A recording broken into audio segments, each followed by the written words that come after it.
siguro. May tamang pahangin lang muna tayo. Kasi wala tayong trabaho eh. Kaya ganito lang muna yung buhay natin. Tambay-tambay sa dagat habang nagantay tayo ng tawag. May nagpipishing na pala dun. Kita nyo ba? Nagpipishing. Lamig.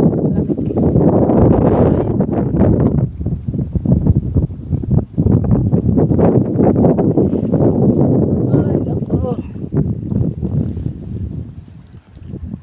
Nakaka-boring din pala pagka ginagawa. Pero wala eh. Kailangan muna natin mag-relax. Tiis na lang muna. Diyan lang yung dome.